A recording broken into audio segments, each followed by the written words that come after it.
Wala nang maraming paligoy-ligoy pa, diretso sa punto na.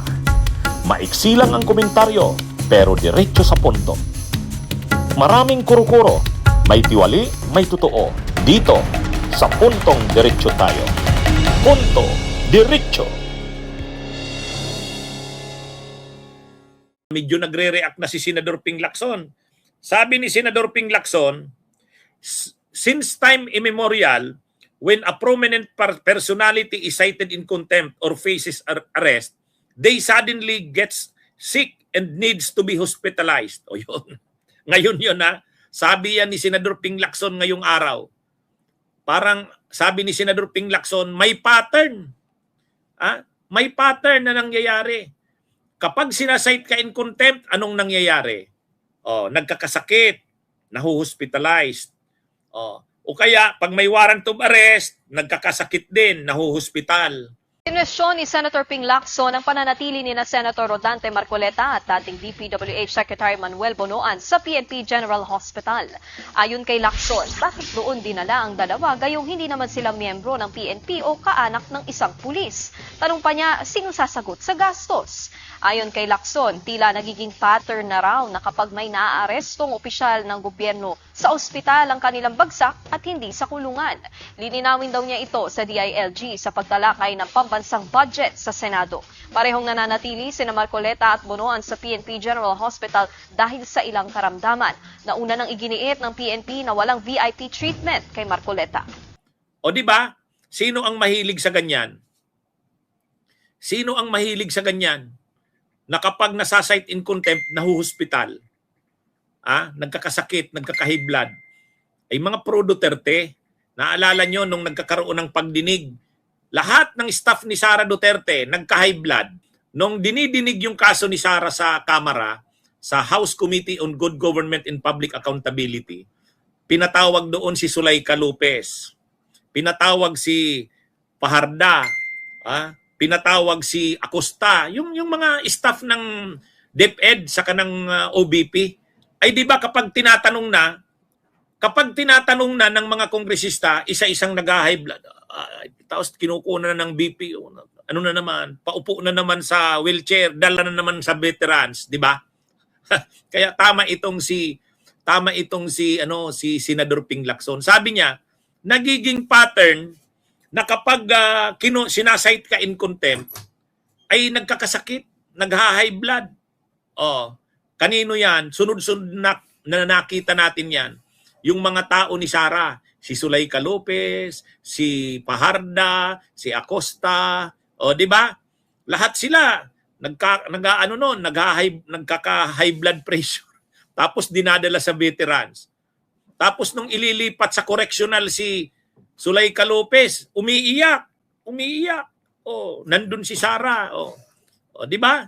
Yan yun. Ngayon na naman, ano na naman ang napansin ni Senador Ping Lacson? Sabi ni Senador Ping Lacson, itong sunod-sunod ngayon, si Bonoan, nung lumabas ang arrest warrant, lahat na ng sakit nandyan.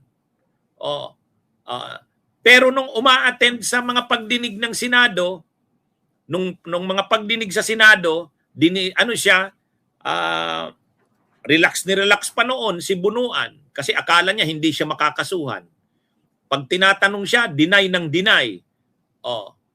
May pagka-arrogante pa noon si Bonoan. Pero ngayon na may kaso na, nakaganyan na o nakayuko na, may sakit na, may kung ano-ano ng sakit sa puso, cancer. Lahat na. Ngayon na naman si Marcoleta. 'Di ba? Si Marcoleta araw-araw may nadadagdag na bagong sakit eh. Kaya sabi ni Senador Ping Lacson, may pattern itong mga ito. Itong mga pro Duterte na ito, grabe. Ang yayabang kapag nagsasalita, pag may kaso na, umiiyak na, nagkakasakit na, di ba? Kaya aabangan natin itong linggong itong susunod. Di ba isasalang si Zuleika Lopez? Isasalang. Siya ang testigo sa 13, 14? Abangan natin. mukhang aattend si Sara, aalalayan si Zulaika. O, baka kasi mag-ano na naman si Zulaika, baka umiyak na naman. Dapat nandun si Sara. Pero, pagpunta sa Senado ni Zulaika, parang akala mo, ang tapang na naman. Sabi, prepare for Typhoon Inday.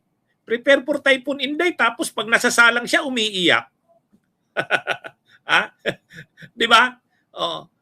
Si Zulaika Lopez nung isang araw pumunta sa Senado.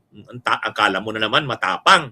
Anong sabi ni Prepare for Typhoon Inday. Akala mo dapat katakutan kasi may Typhoon Inday.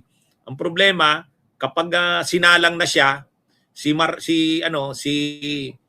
Zulaika, baka mag-high blood na naman o atake na naman, may nakaantabay na naman yan na magkukuha ng BP. Tapos mayroon na namang nakaantabay na wheelchair. Tapos nandun si Sara, aalalayan siya. Hindi, sa totoo lang.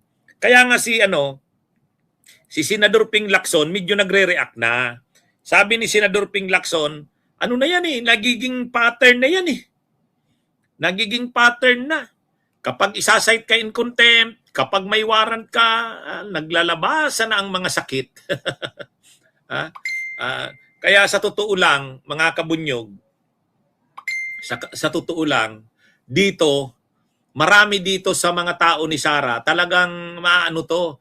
Sila Chika, yung yung head ng security group ni Sara, sila Chika, isa sa ipapatawag Hindi pa natin hindi pa natin nakikita yon na nag-a-appear. Ay di ba siya yung tumanggap ng pagka-inkas nung cheque, ilan ba yon? 35 million, itinon over nung staff ni Sara, itinon over kila Chika. Pero hindi pa na isasalang sila Chika. Pero dito sa impeachment, nakita ko nakalista sila Chika Ayun, isa pa yun. Isa pa yun, maisasalang yun. Kaya, yan, mga kabunyog, mga kababayan. Marami dito. Yung si Acosta, isa pa yun. Isasalang na naman yun. Magkaka-high blood na naman yun. Marami sa mga testigo ditong mag-a-appear. Sigurado, mag-high blood na naman yan. Mga kabunyog. Kaya sabi nga ni Senador Ping Lacson, pattern na yan Kapag sinasight mo in contempt, mag-high blood. Mga sakit. Kapag na may warrant of arrest, nag-high blood na rin. May mga sakit na rin. Si Marcoleta, parang nung nagkaroon ng warrant of arrest si Marcoleta, biglang nag-executive check-up. Comprehensive na executive check-up. Lahat. Mild pneumonia, degenerative disc disease, bad cholesterol, ano pa ba? Sunod niyan, may sakit na rin sa liver, may sakit sa puso, may sakit sa atay, saan pa ba? Kidney, yun. Kaya sabi ng Sandigan Bayan, isa-ilalim nga yan sa sa test. Yung hindi tayo makakapaniwala dito sa mga test na pinagdadaanan na yan. Parang compromise yan di ba? Kaya ito mga kabunyog, mga kababayan, sabi ni Senador Ping Lacson, kailangan pag-aralan tong mga nangyayaring ito. Nagiging pattern na anya Bunyog, halikan na kasama ka. Bunyog, kapag buklod ay may pag-asa. Luzon, Visayas, Mindanao, isa ang pananaw. Sa bagong Pilipinas ang bunyog isisigaw. Bunyog, bunyog.